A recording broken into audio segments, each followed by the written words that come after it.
नमस्कार, मैं डॉक्टर अनुभा श्रीवास्तव, प्रवक्ता रचना शारीर department, government ayurvedic college Varanasi. मैं सर्वप्रथम आभार व्यक्त करना चाहती हूँ माननीय मुख्यमंत्री श्री योगी आदित्यनाथ जी का, माननीय आयुष मंत्री धर्म सिंह सैनी जी का, आदरणीय मुख्य सचिव प्रशांत द्विवेदी सर का, विशेष सचिव आयुष मिशन श्री राजकमल यादव जी का, निदेशक आयुर्वेदिक सेवाएं प्रोफेसर एस.एन. सिंह सर का, निदेशक पाठ्यक्रम मूल्यांकन सुरेश शौकत सर का, कि आप सबने मुझे इस मंच पर अपने व्यूज़ रखने का अवसर प्रदान किया।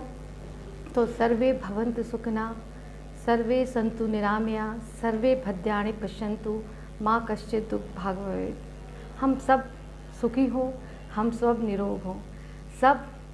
मैं आपके सामने सब में अपने उस मजबूत आधार स्तंभ की बात करना आई हूँ, जो हैं हमारे वृद्ध। इस समय जैसे कि कोविड-19 पेंडेमिक चल रहा है, तो सबसे ज़्यादा परेशान और जो पैनिक कंडीशंस में है हमारे वृद्धजन हैं, जिनको हर तरफ से इस बात का आशय है कि वो प्रोन भी हैं बीमारियों के लिए।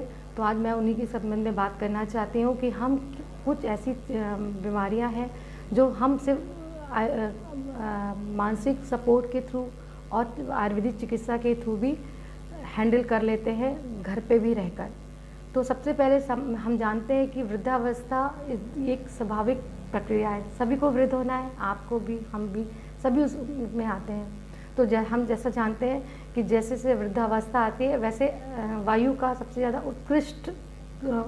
उत्कृष्टता पे होता है और धातुएं बहुत क्षीण होती हैं, मीन्स टू इम्यूनिटी बहुत कम हो जाती है और वातिक चीज़ें बढ़ जाती हैं। तो एक समान चिकित्सा है कि हम क्या ऐसा चीज़ें औषधियाँ लें या आहार विहार लें जो हमको वृद्धों को स्वस्थ रखे। तो सबसे पहले हम बात करेंगे ऐसी औषधियों की जो रसवश स्रोतों की शुद्धि करें। जैसे हमारे आयुर्वेद में बताई गई औषधियाँ हैं, आमल की है, शतावरी है, द्रक्षा है, दुग्ध है, इनका हम सेवन करें। फिर आता है कि चूँकि हमारी जो पाचन है वो भी कमज़ोर हो जाता है, अंगियाँ मंद होने लगती हैं, तो डाइजेशन की बहुत सी प्रॉब्लम होती है, जिसकी वजह से और सारी बीमारियाँ होती हैं। तो उनको बढ़ाने के लिए हम पिपली है, भल्लातक है, अमृता आदि का सेवन करवाएं अपने वृद्धजनों को। फिर सोतोशोधक औषधियाँ बताई गई, जैसे शिलाजीत है, गुगुल है, उनका सेवन कराएं। प्लस मेद औषधियों की बहुत आवश्यकता होती है कि जैसे जैसे हमारी उम्र बढ़ती है या वृद्ध होते हैं तो इसमें का नाश होने लगता है। तो ब्राह्मरी है, शंख पुष्पी है, इन औषधियों का प्रयोग करने के लिए हम सलाह दें। हालांकि इन सब दबी औषधियों को सलाह लेने से पहले एक चिकित्सीय कंसल्टेशन बहुत ज़रूरी होता है।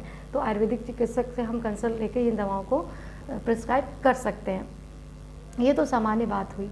इसके बाद आती है कि जो वृद्धावस्थाओं में कुछ ऐसी रोग हैं जो होना ही है, जिनको तय है, जैसे उच्च रक्तचाप की परेशानी या संधिगत वात, गठिया, या कहते हैं, आप कह सकते हैं कि आम वात, इस तरह की जो व्याधियाँ हैं वो आपको कन्फर्म है कि होनी है।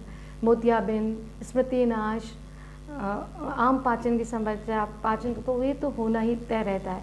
तो उनके लिए भी हम अगर चिकित्सा से सलाह लेकर कुछ मेडिसिन लें तो निश्चित ही उन सभी समस्याओं को भी हम दूर कर सकते हैं। तो उनको करने का, ट्रीटमेंट करने का, हम उसको 3 पार्ट में बांट लें कि पहले कि हम सामाजिक स्वास्थ्य की तरफ बात करें, क्योंकि एक तो हमारे जो वृद्ध लोग होते हैं वो मेंटली बहुत हॉस्टाइल रहते हैं कि हम परिवार पे बोझ हैं या हम समाज पे बोझ हैं, हम अपने काम कर नहीं पाते हैं। तो हमें सबसे पहले उनकी उस फीलिंग्स को दूर करना चाहिए, उनको हमें प्रोवाइड करना चाहिए कि हम किस तरह से उनकी इस मानसिक संतुलन को कहते हैं कि मोरल उनका हाई करें, उन्हें सामाजिक व्यवस्थाओं में सबसे पहले सर्वोपरि उनका नाम रखें, उनको उसमें बुलाएं और उनसे सलाह लें। उनको ये एहसास हमेशा रहे कि उनकी ब्लेसिंग्स हमारे लिए बहुत ज़रूरी आती है।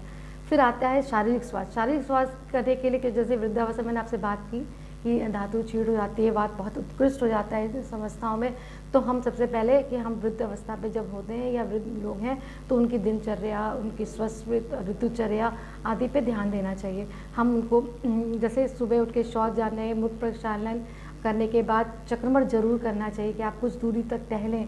और इस समय तो चूँकि कोविड-19 चल रहा है तो I am not pressing you कि आप ज़रूरी घूमें, पर अगर आप टहलते हैं सुबह तो आपको गर्म कपड़ों को पहन के अच्छे से उनको घूमने के लिए कहना चाहिए। वो भी बहुत ज़्यादा जहाँ ठंडी हवा हो या कोहरा हो तो उनको जाने से बचना चाहिए। इसके बाद आता है शोधन की बात करें, अगर हम शोधन और शमन की बात करें तो पंचकर्म शोधन भी आयुर्वेद में बहुत अच्छा अच्छे से जो डेवलप्ड है वो वृद्ध के लिए भी लाभकारी हो सकता है, कुछ को छोड़ के। जैसे वमन विरेचन उनके लिए इतना निषेध कहा गया है, फिर भी माइल्ड विरेचन हम उनको करने के लिए प्रोमोट कर सकते हैं। इसके अलावा हम बस्ती बहुत अच्छी नाशक चिकित्सा में बस्ती की बात कर सकते हैं। हम नस से शिरोविरेचन का उनको मतलब सेवन करा सकते हैं, जिससे कि उनको इसका लाभ मिलेगा।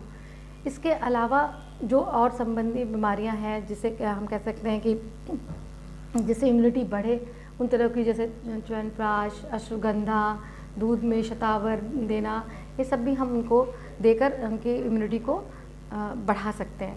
तो ये जो कि एक स्वाभाविक प्रक्रिया है वृद्धावस्था, तो जाहिर है कि ये सबको होनी है, सबको इस दौर से गुजरना है। तो इस अवस्था में सबको सहयोग की अपेक्षा होती है कि हमको मतलब को सहयोग मिले, मानसिक सपोर्ट मिले। तो हम सबका कर्तव्य भी है कि हम ऐसा अपने जो हमारे वटवृक्ष हैं, हमारे समाज के, हमारे देश के हैं, उनके का हम सहयोग करें और आगे बढ़ें।